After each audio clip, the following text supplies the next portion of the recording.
Breaking news, the Texas Senate has passed a bill which will increase the congressional delegation to 5 more Republican seats.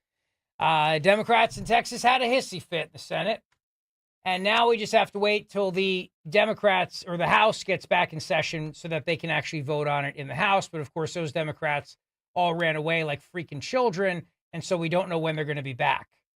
But we have video of, what is this now, Justin? These are Democrats having a tantrum in the Senate in Texas. Is that right? Yeah, these are 9 Texas Democratic senators walking out during the vote to approve and pass forward the new redistricting map. Well, let's hear and see the Texas Democrats walking out like little freaking children. I know that it's been a lot of discussion. It's been coming forward today. Everyone has different perspectives on it. I would like to get permission of. That's so funny. Aw, poor babies. I know, poor babies. Speaking of that, Gavin Newsom, I don't know if you know this or not. At one point, he called up the National Guard, too. Did you know that? Yeah, he did. We'll get to that in just a second. Governor Greg Abbott, though, because I'm going to go back and forth on this issue of Texas and California. If California tries to gerrymander 5 more districts, and my friend Brianna Lyman, who is the elections correspondent for the Federalist, Brianna made a great point today on Fox Business. She said, Texas is doing it legally. California is not. That's the difference. California passed a statute. They passed a proposition. And Texas is actually following the law. California is not. But here's Governor Greg Abbott, cut number 6.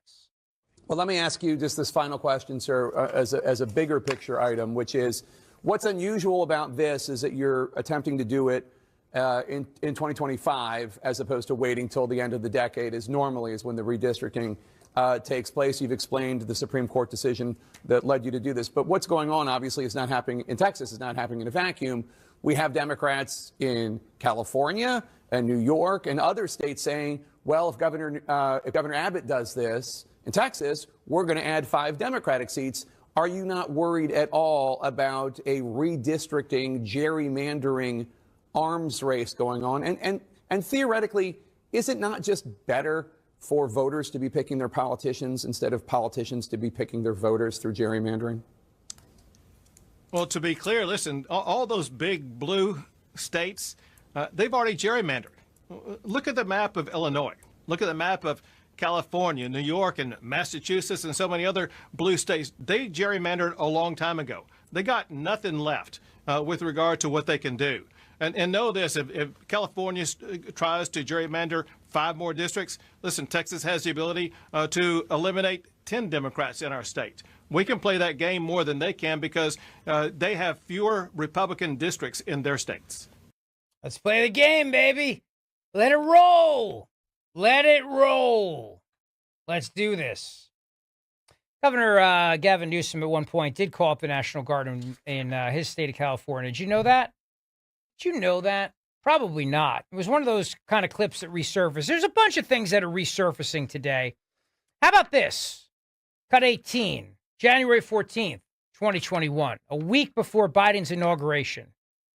Gavin Newsom's hair announcing that it is deploying 1,000 National Guard. Well, because you see, Gavin Newsom is now completely and utterly opposed to all the policies of Gavin Newsom. So to make it easier for you to understand, anything that Gavin Newsom did before was done by his hair, his beautiful, coiffed, slick, manicured, oily hair that has more petroleum in it than most jet engines and, by the way, a much higher carbon footprint. This Gavin Newsom, this hair is gray, expressing wisdom. That Gavin Newsom, completely, the hair controlled him, you see. It's why he now opposes all of the policies of Gavin Newsom's hair. So back then, Gavin Newsom's hair came out and did the following. Take a listen. Let me be clear. There will be no tolerance for violence.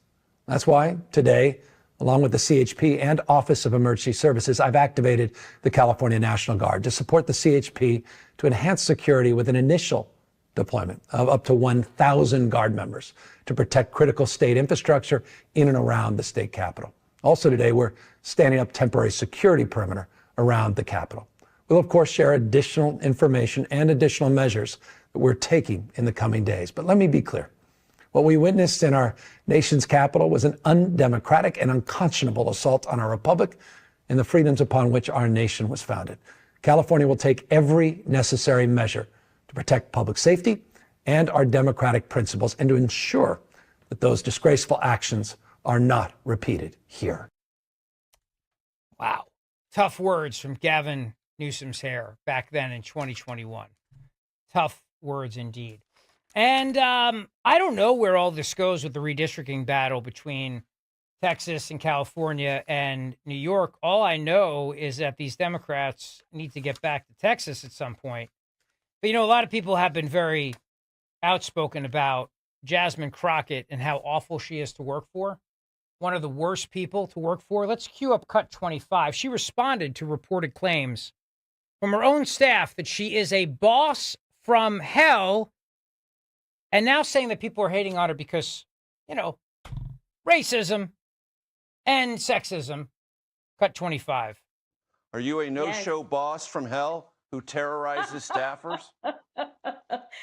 Oh my goodness. Listen, I know that I have arrived, honey. That is the way that I see this, because as Beyonce says, if they're not talking about you, then obviously you must not be doing anything.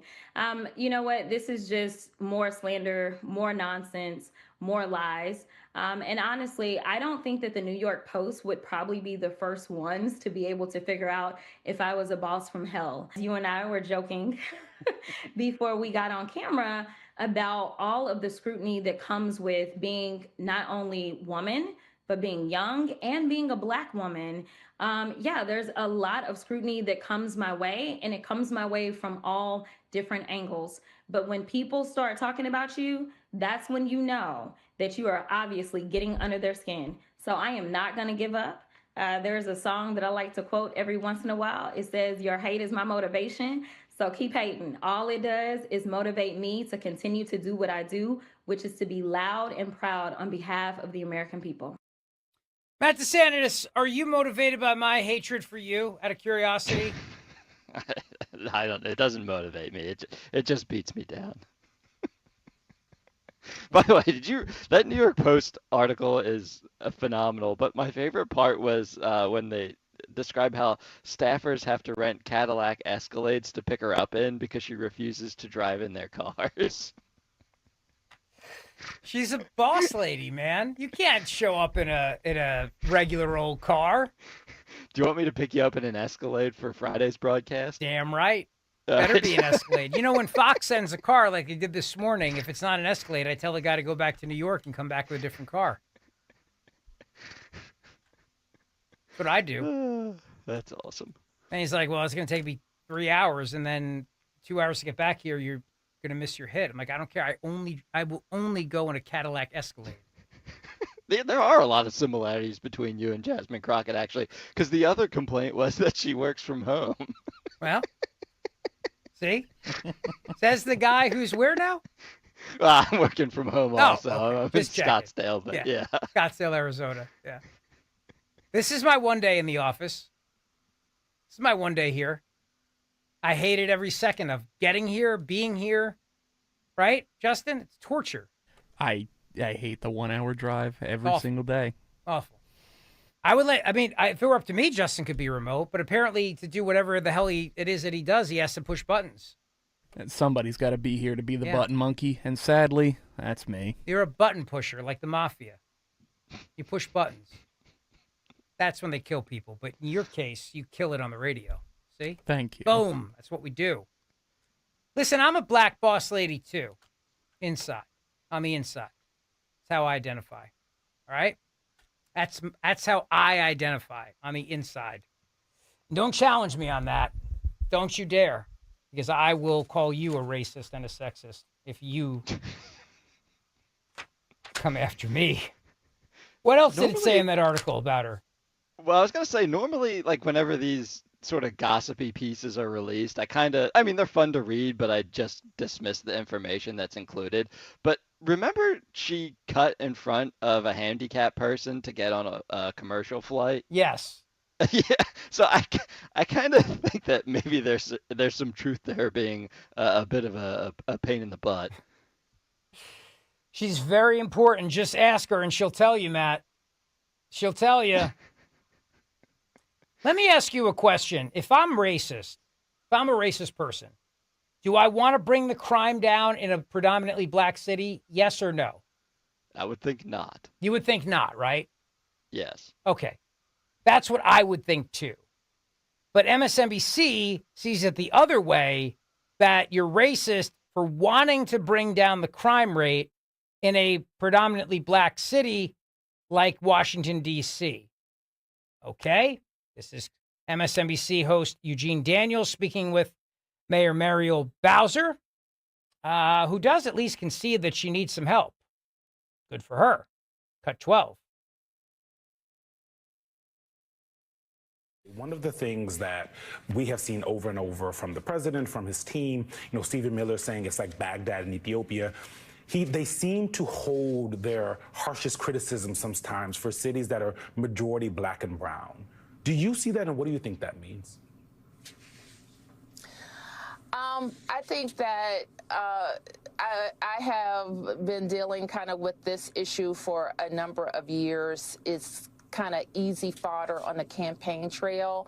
But now we're talking about governing, and my job is to focus on making sure our city is running well, and people enjoy a great quality of life. And I think we're doing a really good job.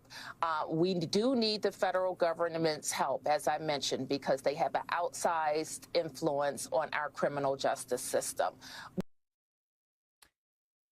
So,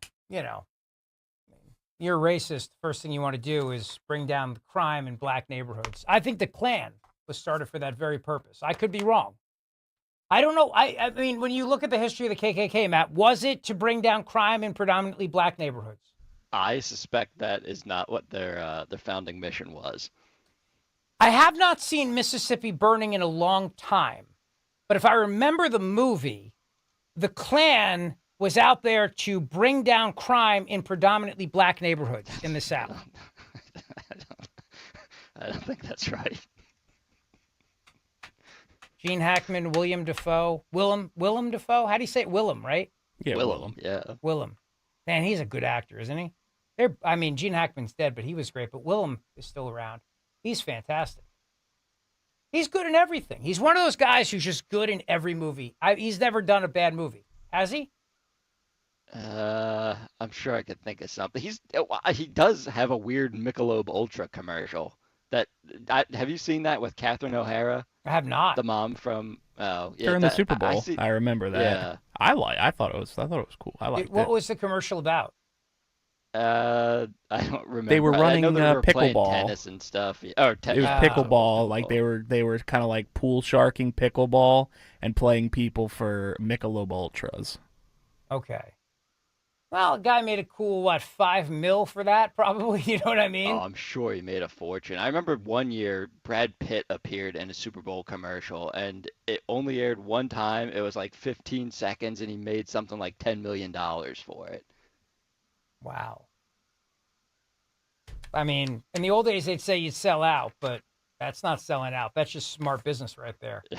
If any beer companies want to feature me in a commercial, I won't charge you nearly as much as Defoe or Pitt. Exactly. We'll give you a deal. Great discount. Yeah. Cover Justin's parking for a week. You're done. Oh, God. Unbelievable. Oh, yeah. So let's see more of this now. Maxine Waters trying to lead America into a civil war. Got that going for us, which is nice. Cut 13, for Congresswoman Maxine Waters having a meltdown over everything Trump is doing, and that this is also now leading us to a civil war. Incidentally, Jordan Klepper, whatever his name is, from The Daily Show, also did a segment on America is warning about a second civil war, Jordan Klepper. So he conducted a red versus blue state draft after speaking with Adam Kinzinger. We'll get to that as well. But here's Maxine Waters melting down, cut 13. Words mean nothing.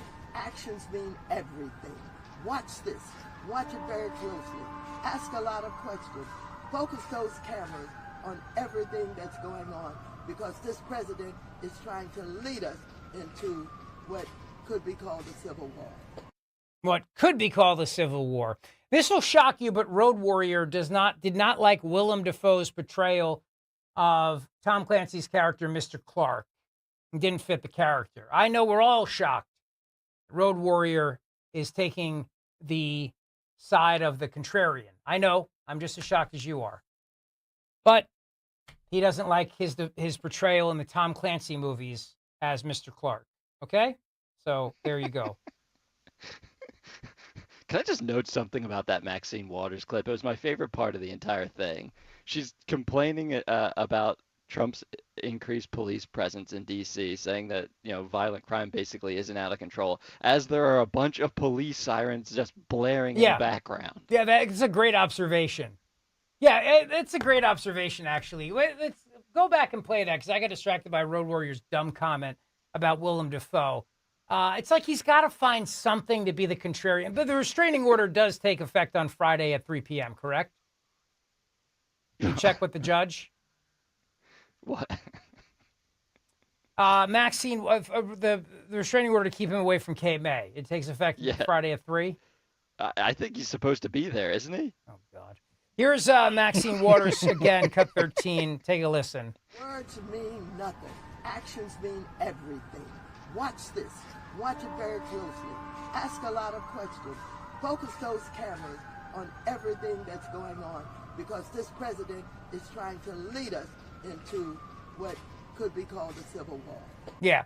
Crime is down as sirens blare in the background and you can't hear a friggin' word she says, because the police are responding to multiple shootings, robberies, and carjackings. All right, we got a lot more to get to here. I just got a nice note from Dr. E.J. Antoni, who, as you know, was just nominated by President Donald Trump to lead the Bureau of Labor Statistics. And he said the following to me. He said, "Thank you, Rich. It's kind of you to reach out. Please pray for me and ask the Zeoli army to do the same if you're so inclined." Done. So give our buddy EJ, Dr. EJ Antoni, your prayers that he will be, I assume this is a Senate confirmed post, Matt. Is that right? Yeah, I do believe you need Senate confirmation. All right. Well, that should not be an issue for him. But nevertheless, you never know with these things. So prayers will be sent from the Zeoli army to our buddy, Dr. EJ Antoni. And finally, before I take a break, I want to mention this to you as well here with the meltdowns. Joe Scarborough reading a text from a very liberal friend who lives in D.C., who actually has to remind, and, MSNBC probably not happy about this, that, crime does remain rampant in D.C. I know we're all shocked. Got 14. And I want to read you a text from someone who I won't say their name, but they're we'll just say that they're very liberal. And he says, "This may sound controversial, but I'm not totally opposed to Trump's National Guard move in D.C. I know he's doing it for politics, but crime remains rampant. I've had too many friends carjacked, shot at. None of us will walk more than 3 blocks after 8 p.m. 13-year-olds are committing many of these crimes. Quite a change from a decade ago when things were much calmer." Well, that actually sounds like the D.C. that I lived in when I lived a block behind the Supreme Court. And, every 3 days, one of my neighbors was getting held up at gunpoint. I mean, there has been a crime problem in D.C. He's another one who fled D.C. and went to Florida and works remote, even though he's in a different place than his wife. It's weird. The whole situation is very bizarre. Here's the other clip of Judge Jeanine talking about the crime statistics and what the hell difference does it make. To quote Hillary Clinton, "What difference at this point does it make that crime is down if people are still being victims of crime?" Take a listen. Oh, stop it. We are putting all kinds of resources onto the street.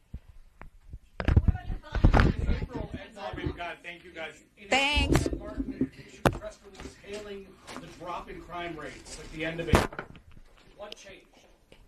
It's never enough. This changed. This changed. It's never enough. You tell these families crime has dropped. You tell the mother of the intern who was shot going out from McDonald's near the Washington Convention Center, oh, crime is down. You tell the kid who was just beat the hell and back with a severe concussion and a broken nose, crime is down. No, that falls on deaf ears. And my ears are deaf to that. And that's why I fight the fight. Thank you. I love her.